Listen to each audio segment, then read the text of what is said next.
This is Jim Feig, your master photographer, back with my photo of the week. This week I have a beautiful photo of a dilapidated barn out in the countryside. This was printed by Korchinski's Photos on Cozy Circle. An excellent place to get all of your photo printing done. Now this is an interesting old barn. I've drive past this barn about 4 or 5 times every month. Been doing that for about 20 years. I've taken many photographs of it. Most of them I'm not happy with. This one turned out very nice and I was pleased with it. What made the difference? Why, the lighting, of course. Notice the lighting that I have on this photograph. The way the clouds and the sun are interplaying.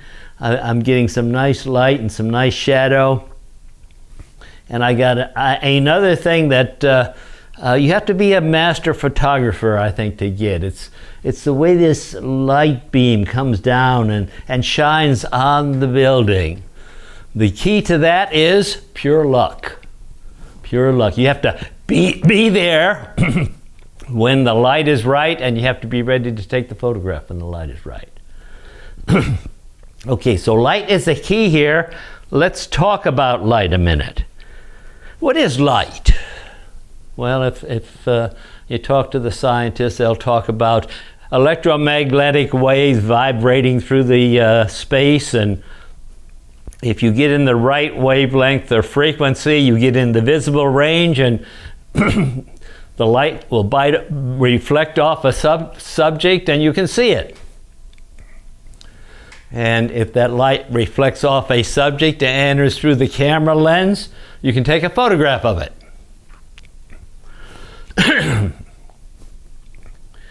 So I have used light here to take what I feel is a very nice photograph. And let's talk about light again a bit. Light has properties. Light can have intensity. If the light is too bright and you let too much light in your camera, your image is going to be overexposed. If you don't let enough light in, your image is going to be underexposed. So the first key about working with light is to let the proper amount of light into your camera and get the proper exposure. Secondly, light has quality. We can have hard light. I have a cow's head here, and you'll notice the very deep dark shadows on it and the very crisp shadows. This is light. This is an image that was lighted with hard light. Hard light produces very crisp dark shadows. Hard light is produced by a very small point source. The bright sun up in the sky, a very small point source, will produce hard light. That little pop-up flash on your camera, that will produce hard light. Hard light is difficult light to take good photographs in. Now, the opposite of hard light is soft light, as you can see by this little calf here. Soft light produces very diffuse shadows. You have very low contrast between the highlights and the shadows. It's very easy to work with soft light. Soft light comes from large light sources. The larger the light source, the softer the light. If you can get a completely overcast sky, you've got some very nice soft light to work with. And as I say, soft light will help you take very nice photographs, as you see with this little young girl here in the soft light. Okay, light has direction. Okay, this image, the Japanese temple, was lighted with front lighting. The shadows are behind the building, and you have no texture or dimensional detail to let the picture stand out. Everything is flat. If you want to get detail and three-dimensional detail and texture, you move a light around to the side, as Mr. Lincoln here. Notice the light on shadows, especially the shadows on his trouser leg, shadows on his jacket, shadows on the columns in the building. These shadows give you three-dimensional shape. These shadows give you texture. You get that with side lighting. Then you can move the light all the way around and shine it at the camera. This is backlighting. As you see in the horse here, the light has highlighted the horse's image, especially the ears and the head, separating it from the background.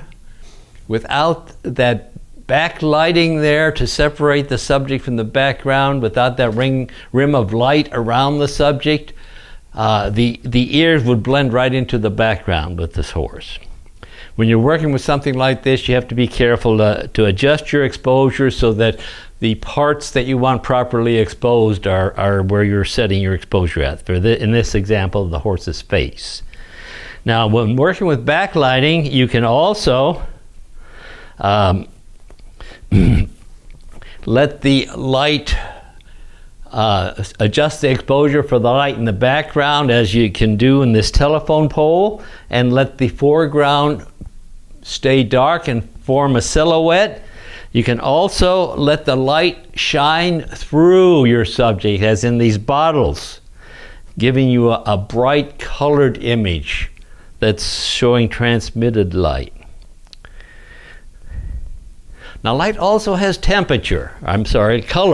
Light also has color. If you're working with a incandescent light, you'll find that the light has a yellowish color to it, as you can see here. The camera can be set to correct that and give you a proper appearance of that light, as you can see I've done. When you're working with sunlight, as with these cattle, the light is pretty normal, but you have to make sure that the camera is aware that you're working with sunlight. And then when you start working in shadows and shade, the light starts turning bluish, as you can see here, and you can adjust the camera to compensate for that. So light has color.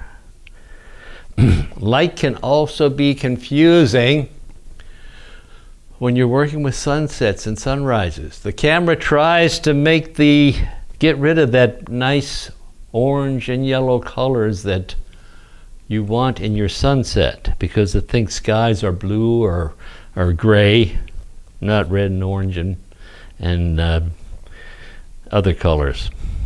So when you're working with sunsets at your camera, I recommend for a shady setting, and you'll get more brilliant colors. You'll get some colors along this line as this brightly colored sky shows. Now, light can also add a mood to your picture.